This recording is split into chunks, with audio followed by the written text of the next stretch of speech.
Kelvin, it's always got to be something, man. Your opponent's not here yet. What's going through your head right now, knowing the guy's not even in the country yet?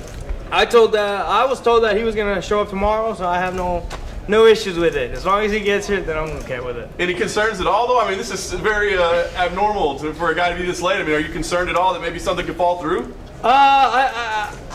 Not really. To be honest, I'm not really concerned about it. If something happens, then you know, this is the guy that we've been training we've been preparing to fight him.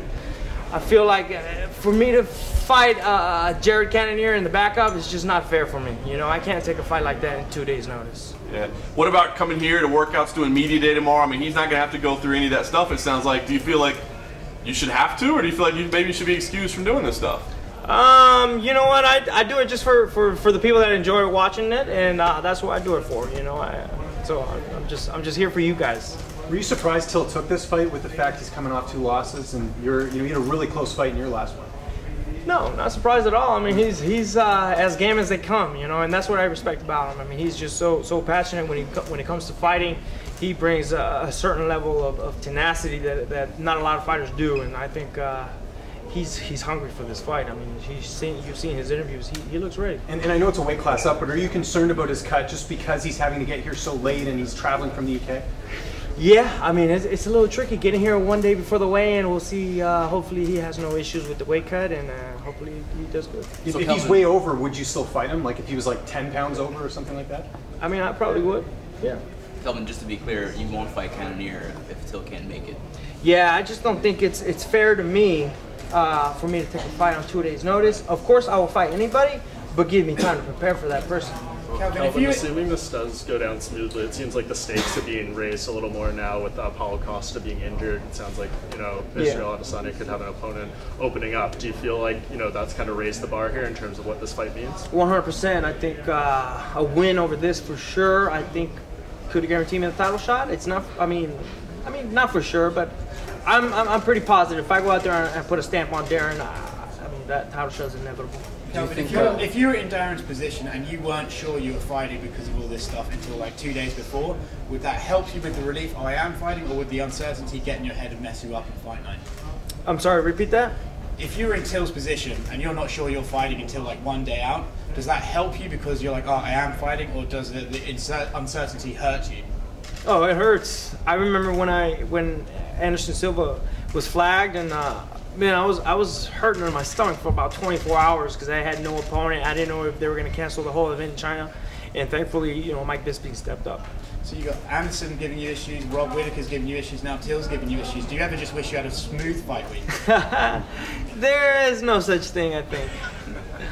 Hey Kelvin, you know, you've established yourself at middleweight now after your transition up. Darren, first time in a long time from fighting at middleweight. What aspects of moving up do you think may harm or surprise him? You know what, I think for me mentally, it was more mental moving up. You know, and mentally I thought I was going to be too small and too weak for these guys, but it worked to my advantage. You know, my career has blossomed at middleweight, and I feel like I feel great. And if he eliminates that weight cut aspect, I mean, it did wonders for me, so I'm sure it will for him too. Do you expect a more dangerous Till than perhaps he was a welterweight? I mean, he's always dangerous, no matter what weight class.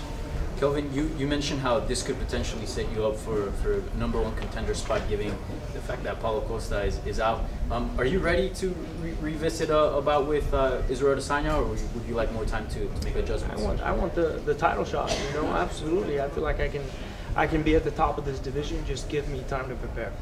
You've given him the toughest fight, Israel Adesanya. You think you're just right there? Maybe some small adjustments and you can beat him? Yeah, absolutely. You know, I mean, I said it already. You know, fighters most of the time don't go into any fight 100% healthy, and I was not the exception that night. And so I feel like if I can do what I did that night with the conditions that I was, and at 100%, then I can do way better. If you don't mind me asking, what were the conditions? It's irrelevant. Kelvin, what do you think about representing Mexican fighters? I like representing Mexico. I mean, I've always worn the Mexican colors to my fights, and it's something that I treasure, you know, my heritage and where my family comes from. I love representing where my family comes from and where we're going. So there was a lot of controversy with Will Diaz, USADA thing. Like, there's been some stuff before, but where do you stand with USADA? Do you have faith in them? I mean, I got to deal with USADA just as everybody else, and it's kind of a hassle to deal with all the things that come with USADA. You know, you have to update your whereabouts all the time. You got to tell them where you're at all times, and it's kind of hard to keep track sometimes, and it's a hassle. I got to deal with it just like anybody else. Any other fighter. You touched on a little bit before, you know, Trump's going to be here on Saturday. Is that something that you think about? You know, does it at all, you know, affect the way you think about the fight and your performance? Not at all. Kelvin, a few years ago, you were just a day away from fighting that Madison Square Garden. You're back now. Can you talk about having a chance to redeem yourself in that fight? That's one of the reasons why I wanted to come here. You know, I feel like I wanted to redeem myself for what happened back then in 2016, and also because I lost my last fight. I mean, there's a lot of reasons why I wanted to fight here. Fighting here at MSG is a special place, and I'm excited. Kelvin, is there a part of you, if this fight doesn't materialize, you're supposed to fight for the belt in February, and that fight didn't materialize, and they make you fight for the interim title. If this fight doesn't materialize, and Costa is out, will you pitch them, just give me the title shot, I was supposed to fight it? It's kind of like, you know, the circle of life in MMA. Yeah, of course I will rally for that title shot, but that's ultimately not my job to give me the title shot. But it's my job to convince them, you know, go out there and make a statement and convince the whole world and the UFC that I should get a title shot. But I'm saying if this fight doesn't happen, okay, will you try to convince them to just not fight anyone else the same way they kind of made you fight? You know, now it's the reverse. You get what I'm saying? Yeah. That's an interesting question. I don't know if they would allow me to just skip the line and fight for the title right away. I don't know. Did you get a heads up at all that this was a thing that could pop up? With the visa issue or with Darren? Yeah. Yeah, I got alerted earlier in the week that he may have had some visa issues. And then a day later, they came back to me saying that he's going to have the visa, should have no issues coming here to the States. But it was only this week. It wasn't like weeks ago that this. No. It was only a few days ago. If he had told you weeks ago, would you have been okay with the Cannonier situation? Yeah, I mean, like I said, I can't take a fight like that against a Cannonier in 2 days' notice, guys. Give me some time to prepare for an elite guy like that. You know, I've been preparing for Darren Till, and that's who I'm here to fight. Earlier today, there was apparently a confrontation between you and Jorge Masvidal at the hotel. No, not between me. There wasn't? Mm-mm. Okay. So what's the most challenging aspect about fighting Darren Till? Sorry? What's the most challenging aspect about fighting Darren Till?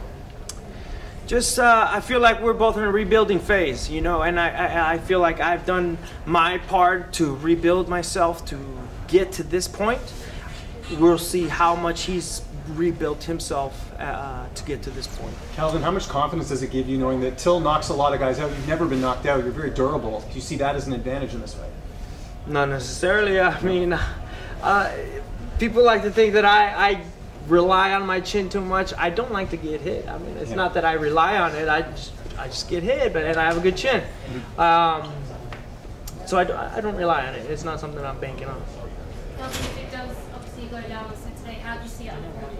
Sorry? If it does go down on Saturday, how do you see the fight unfolding with you and Darren?